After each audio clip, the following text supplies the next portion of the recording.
Hey guys, Kyle Brown with Carl's Zeiss Sports Optics for North America. Today we're going to go over how to sight in and zero Zeiss Conquest V6 3 to 18 by 50 model, and it's the same process for the Conquest V6 5 to 30 by 50 model as well.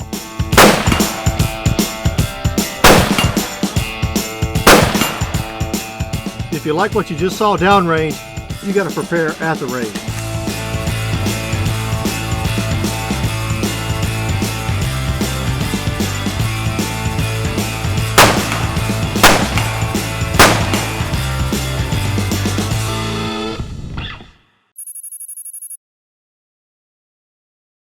So today we'll have a little bit of a different technique where we're going to look down the bore, called bore sighting. Look down the bore, find the target we're intending to shoot down range, and we'll try to adjust the reticle with the elevation and windage turret controls.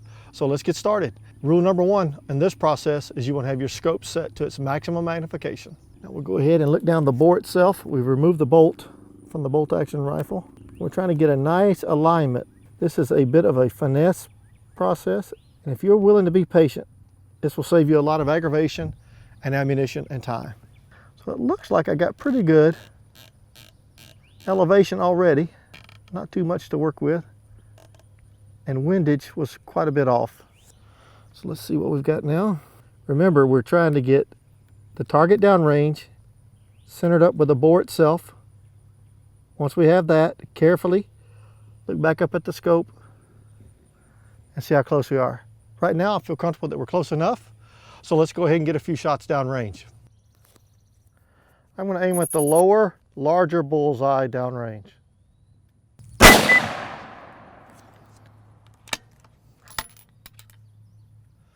Shoot my second shot to confirm.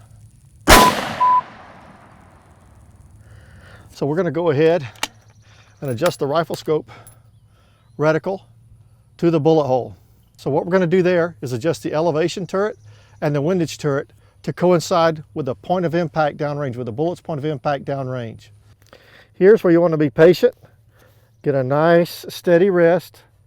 Make sure the rest is doing all the work. It's got to hold the rifle to your original point of aim. While it's holding it to the original point of aim, go ahead and move your turrets until the reticle intersects to the appropriate point of impact. So we've made some finer adjustments. It's time to shoot a couple more downrange and see where we're at. I'm going to go and shoot at the original target, the lower orange bullseye.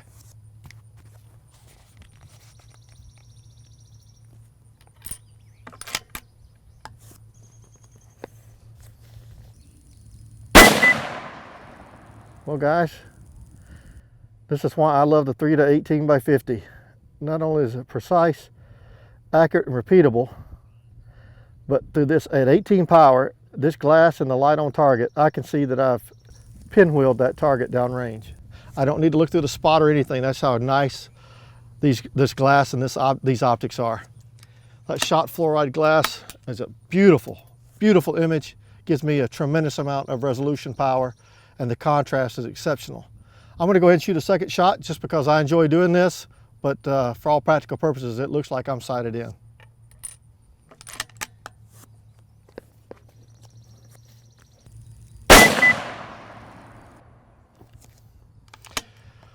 Second shot would confirm it.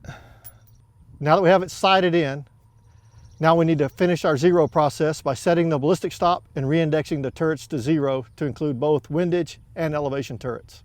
So we're going to loosen but not remove the elevation turret top.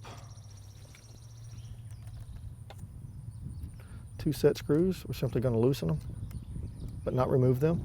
Once we have them loose, we're going to lift it, set it off, and then there should be 2 set screws for the ballistic stop barrel. There's that one. There's that one. Remove that, set it aside. At this stage, if we were working with this rifle scope and we'd ran out of downward travel or upward travel, it would mean that the scope from the factory was set at the middle of the elevation travel, and so was the ballistic stop. At this point, while you have the ballistic stop removed, you would go ahead